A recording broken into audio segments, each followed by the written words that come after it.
every Sunday. 7:25 Central African Time. We're talking mental health of our fathers. So I want to speak a little bit more about the enablers of this. What enables us to invalidate the emotional experience of our fathers? Sure. I think it's various things. I think there's very much an inherent, a learned behavior in terms of society, what society expects from our fathers. And I think it takes generations to work through that. I heard you talking a little bit earlier about your relationship with your dad, and I think that is something that is very much a conscious decision on the part of the father themselves to allow, your daughter to call you friend. And that isn't necessarily something that is encouraged in society. Your previous guest mentioned something around respect. And I think, in our societies, there's such a big emphasis on that. And to say friend to your father doesn't necessarily mean that you are respecting him. And so, but those stories are changing. It's just a slow change that's coming. I also think, if we shift and we look into the workplace, I read a study recently from the Workforce Institute at UKG, and they said that 69% of people say that leaders have the greatest impact on their mental health. And that's astounding because that's more than their doctor or their therapist. So the person who you report to is very much responsible for where you're at mentally. And that is a massive thing that employers need to be aware of, leaders need to be aware of, and you as that employee, as the father who reports to work every day, if your leader plays an active role in your life, what is that role and how does it play out for you?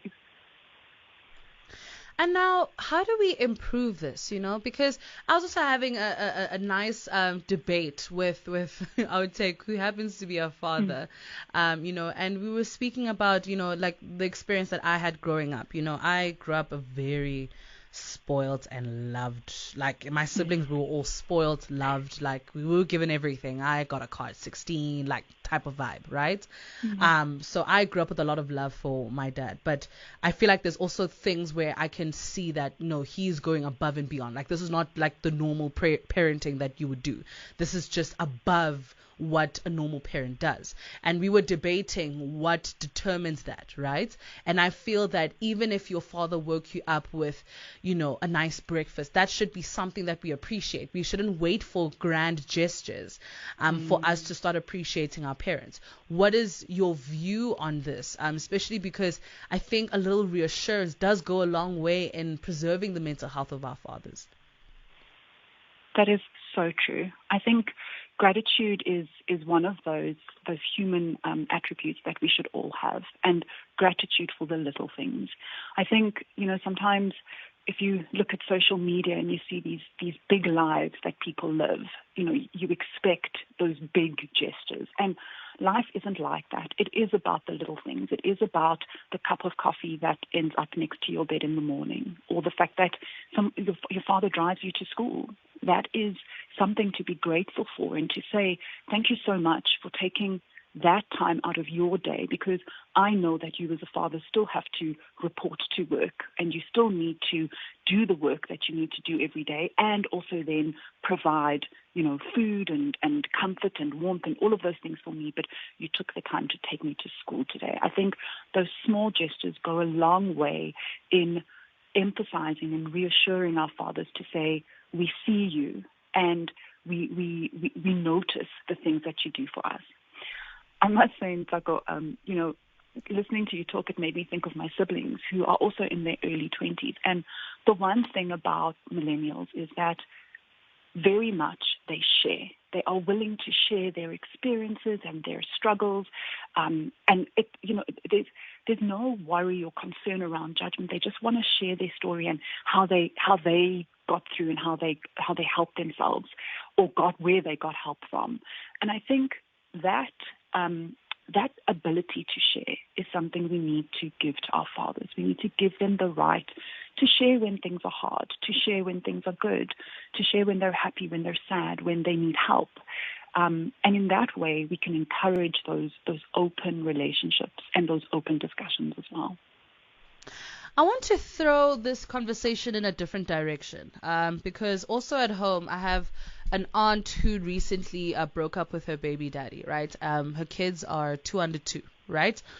And the relationship is like tumultuous. I mean, it's, and I know that in a lot of homes we have a situation like that where mother and father do not get along, but they've brought 2 angels into the world, or multiple angels, or 1 angel into the world. They've brought life into the world.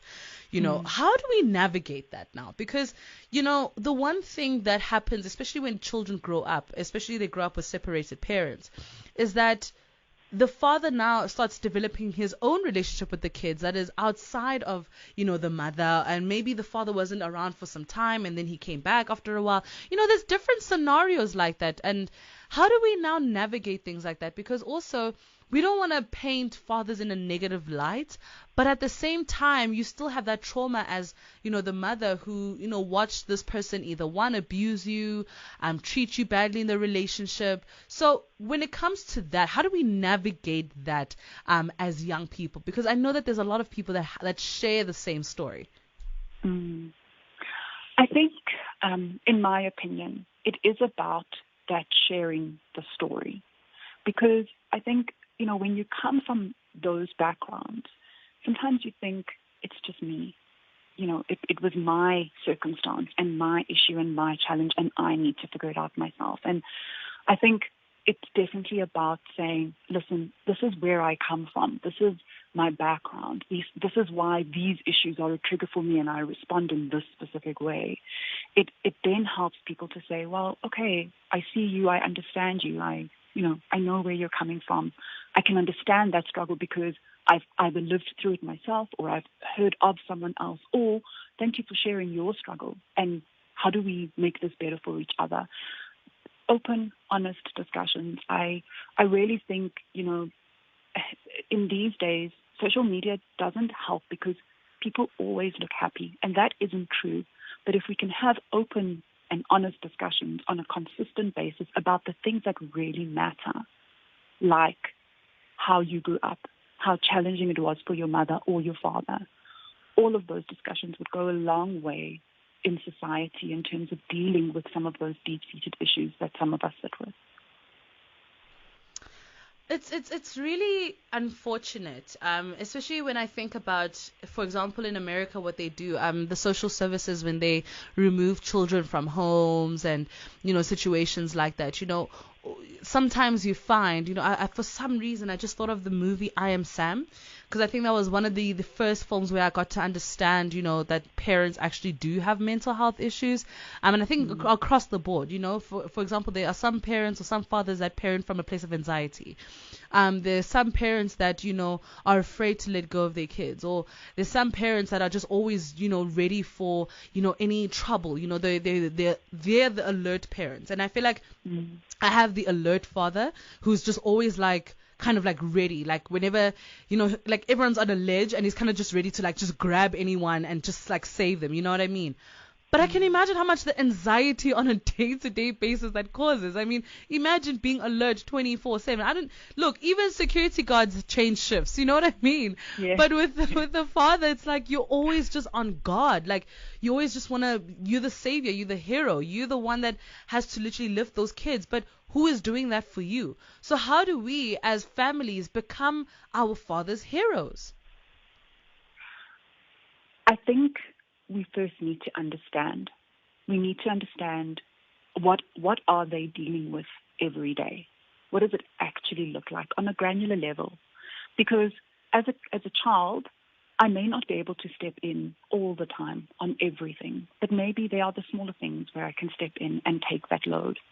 Or maybe as a wife, as the mother, as the aunt or the uncle, there's something that I can do to help take that little bit away so that you are then, as the father, able to deal with the bigger, in inverted commas, issues, the issues that no one else can tackle. But again, we would need to talk. We would need to, as a family, understand what are we dealing with as a family? What are our challenges together so that we can then tackle them together? Siphokazi, thank you so much for your time today. I really do appreciate, having this conversation. And, I think also happy Father's Day to our partners that we're going to make fathers one day as well. And it's very important for us to also maintain their mental health now so that they can become the best fathers, to our future children. Thank you so much, Siphokazi, for your time. And thank you for your work as well. It's playing a very important role. And you are, from a systematic point of view, validating the experience of our dads. That is Siphokazi Parirenyatwa, who is a disability claims manager from Momentum Corporate. And I can imagine how many stories she hears on a daily basis, coming through from men. The fact that it's majority of those stories are coming from men, it's actually quite fascinating. It is a 7:35. Let's enjoy some music.